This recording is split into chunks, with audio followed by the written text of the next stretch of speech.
think that can make great content for when you have boyfriends blog. Sure. Is to go back and like pull them out and kind of say what you did and maybe how you would change it. I think having a fashion blog, I think you're always going to look back on posts from like a year or 2 years or 3 years ago and think, what was I wearing? Or like, I can look back through my Flickr sets of all my outfit pictures and think, there's ones that I still really love and there's ones that I just really hate.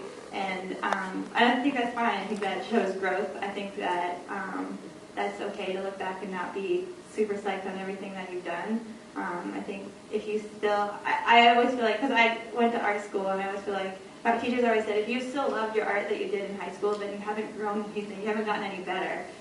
So I think it's good to look back and reflect and stuff like that. I think there's nothing wrong with that, but I don't ever regret any of the posts that I've made, really. I think sometimes the things that I do regret are when I didn't write something that I felt strongly about.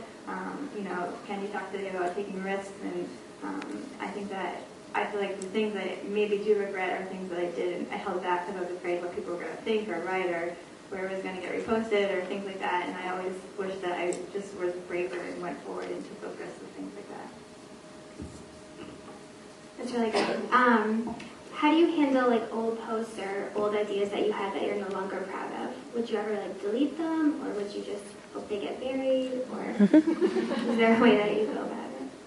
I was talking about this earlier today, actually, with someone, and we were like, man, a lot of people are like, oh, you know, these earlier posts, I wish I could just delete them, and we were both like, I kind of like looking at this post, like, I don't know, the pictures were crappy and really tiny, and I don't know, I didn't write about interesting things. I was in college and just writing about, I don't know, you know, so it wasn't like riveting content or, you know, great pictures, but I feel like it's a part of the story, and I often get comments or emails saying like, I went back and read your blog from the very beginning, and like it's really interesting to see your story, you know, I see your style evolve, and just get a big picture rather than just seeing kind of what you're doing now, kind of getting a larger picture of who you are. So, I don't know, I like that aspect about blogging. I think in addition to being, you know, what it is, it's also kind of a visual journal of your life.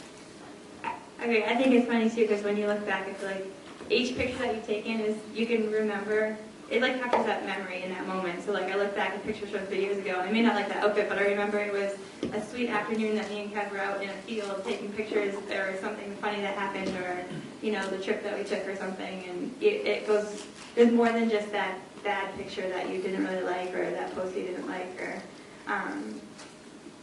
I like having it there for people to go back and see, and I think it, you know, Kenny was talking also about comparing yourself, and, you know, you look at these huge bloggers and you can get swept up in their perfect life and their beautiful pictures, but if they have all those other posts, you can go back and realize everyone started somewhere. Not everyone just popped up doing everything perfect. I mean, everyone's gone on a journey to get to where they are, so I think it's good to be able to go back and see, you know, that everyone, I was taking pictures in my crappy, like, art room upstairs, and it was like, they're so blurry and not good, and I really agree with what Jen said. I think it adds accessibility and makes you much more of a person than just a blog, because we do all start somewhere. When I first started blogging, for like the first several months, all of my pictures were in the same place because it happened to be where my camera sat on my DVD shelf at the perfect height. So I had no tripod, I had no choice. But it's kind of funny to go back. Once in a while when you post a new post and it comes up like on the, you might be interested in reading these, and it flashes back to a really old one, and you're just like, no. That was my favorite. Well, you're like, ooh, that's from a really long time ago. I'm going to click on that and look. But we all start somewhere.